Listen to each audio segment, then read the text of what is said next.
কদিন আগে জাতীয়তাবাদী মুক্তিযোদ্ধা দল বিএনপির ভারপ্রাপ্ত চেয়ারম্যান জনাব তারেক রহমানের পরামর্শে ইশরাকের নেতৃত্বে বাংলাদেশ জাতীয়তাবাদী মুক্তিযোদ্ধা দল গঠন করা হয়েছে।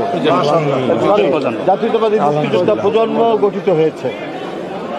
জাতীয়তাবাদী মুক্তিযোদ্ধা প্রজন্ম এই সংগঠনটি সকল মুক্তিযোদ্ধাদের সন্তান এবং দেশের প্রখ্যাত ফ্রিডম ফাইটার যারা রণাঙ্গনে যুদ্ধ করেছেন তাদের সন্তান তারা।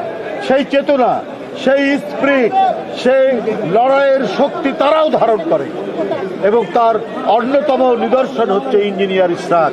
আপনি দেখেছেন ফ্যাসিবাদ বিরোধী আন্দোলনে তার উজ্জ্বল ভূমিকা, তার সাহসী ভূমিকা আপনারা নিশ্চয়ই ভুলে যাননি।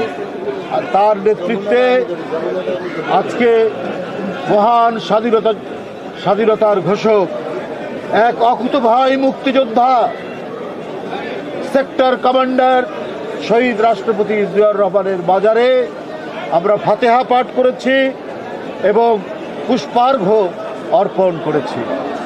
বন্ধুরা, জাতীয়তাবাদী মুক্তিযোদ্ধা প্রজন্ম তারা এই দেশকে গঠন করা, এই দেশকে পুনর্গঠন করা, এই দেশের গণতন্ত্র রক্ষা করা এবং এই দেশের স্বাধীনতা সার্বভৌমত্বকে রক্ষা করার দৃঢ় অঙ্গীকার তাদের মধ্যে আছে।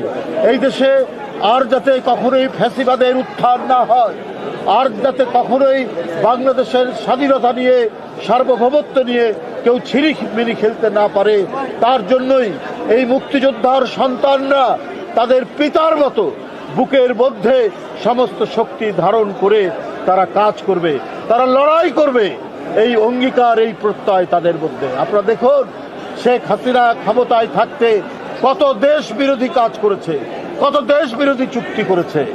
বাংলাদেশের বিভিন্ন বিদ্যুৎ কেন্দ্রগুলি যেগুলো কয়লা দিয়ে চলে, তার যা দাম তার চাইতে বেশি দামে তিনি চুক্তি করেছেন আদানির সাথে।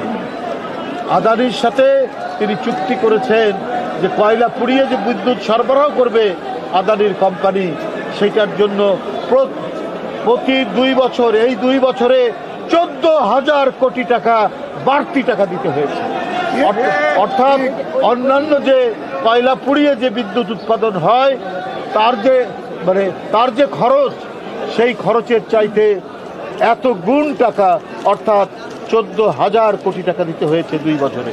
কারণ শেখ হাসিনা ছিল নতজানু, শেখ হাসিনা ছিল দেশ বিরোধী, শেখ হাসিনা দেশের স্বাধীনতা বিক্রি করে ক্ষমতায় থাকতে